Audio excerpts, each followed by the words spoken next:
And in today's story, we're going to be having a look at Italy was in the time of the great vendettas. These were the revenge killings. They were really a curse on the land. But as the great G.K. Chesterton tells us, every generation is converted by the saint who most contradicts it. And we're going to be looking at the story of Saint Rita of Cascia. She grew up in the 1390s in a little town, Roccoporene in Cascia. Now, do you ever find yourself totally overwhelmed by circumstances? Well, this was her situation. And because of this, she is known as the Saint of Impossible Causes. Hello, friends and followers of great saints. Going from Padre Pio and beyond to look at the examples and experiences of other great saints for all of our inspiration. Do join us in this journey. There were many miracles in Rita's life. Her birth, for instance, was announced by an angel. She was given her name by an angel. And there are a number of other stories. But we're going to be focusing on what made her heroic.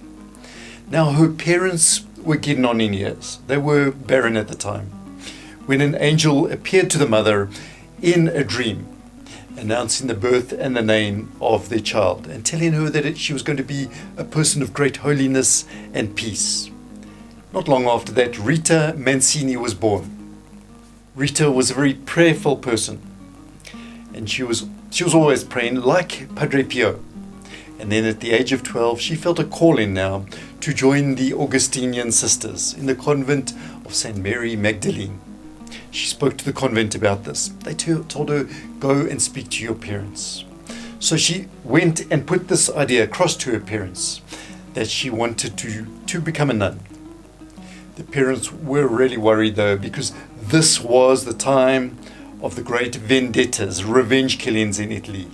And they felt their daughter needed a strong man to take care of her, and that marriage was the best thing. And she was a beautiful lady. She was virtuous, very desirable. And so people from a seemingly noble family, they presented their child to her, to their family, and their marriage was arranged. She was married at the age of 14. Now her husband, Fernando, he was in fact a very proud person. He was hot-headed, a violent person as well. And he would go into a tirade whenever Rita spoke. This would destroy most marriages, most people. But Rita set out on the mission to convert her husband. Now her husband also had this habit of gambling. And then he would turn on Rita, falsely accusing her of having spent too much. So she endured, she suffered all of this silently in prayer, and her great virtues were patience and humility. Now, over the years, her husband saw this, and slowly, little by little, he began to convert. He began to imitate his life, and he had this interior, deep conversion within himself. Eventually, he was a good person. And they had 2 children at the stage born to them. There was a Giovanni and a Paolo. So it was a virtuous family. Now, Fernando, her husband, at this stage, his previous life caught up with him. He had been hot-headed in his youth, even getting into knife fights. Enemies one day waited for him outside the gates, outside the walls of the city, and they stabbed him to death. And this really broke Rita's heart, because he was now a good and honest person. Everyone knew who the murderers were. And so the husband's family started to put pressure on Rita's 2 children. They had to seek a revenge killing, a vendetta. And Rita was aware of this. And she encouraged her children, really, you need to follow the path of our Lord Jesus Christ of forgiveness. So the pressure was on from both sides, from her and from the rest of the family, from the uncles. And the children were influenced more by the uncles. And so behind Rita's back, they began plotting revenge killing. Rita sensed this, and she realized that speaking to them was in fact just a losing battle. They were not listening to her, and so she turned to God in prayer.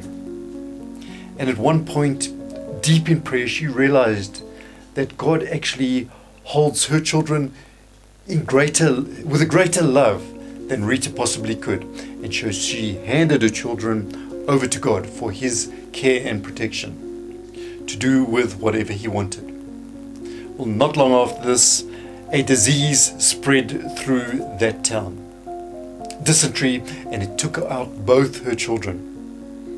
Rita was once again devastated, heartbroken, but she realized now in this it was the will of God, because they had been prevented from doing something far worse, from murdering someone, the death of their soul. But she was absolutely heartbroken. She'd lost her husband, and now she had lost the rest of her family. Shortly after that, her parents died too, and so she had practically lost everything. She had no hope left. Rita turned once again in prayer. There were a number of rugged hills in the area, and one in particular called Scoglio, and that became her favorite spot for praying. She spent hours in prayer there, putting these deep questions to God, wrestling with her emotions, pouring out her heart, all in all, seeking guidance. And slowly, little by little, in her prayer, as things settled down, Rita felt drawn to the Augustinian nuns of her youth once again, and it was a distinct calling. She became convinced of this. Rita approached the Augustinian sisters, and 3 times they rejected her as a candidate. And after each time, Rita returned in prayer to discern God's will better. And each time God gave her the identical answer, that she must join the Augustinian sisters. So she was being called to them. Of this she was absolutely convinced that it was God's will. But they would not accept her, eventually letting her know in no uncertain terms that that door was definitely closed. Saint Rita of Cascia was basically at an impasse. The obstacles were not being removed, and God was just calling her to do the impossible. Next time we're going to find out what Saint Rita had to do to break this impasse. She had to smash the Vendetta, which earned her the title patroness of the impossible. Plus we'll also look at some other miracles of her life. So click on the end screen for the link to the second part, or do return shortly if the link is not yet available.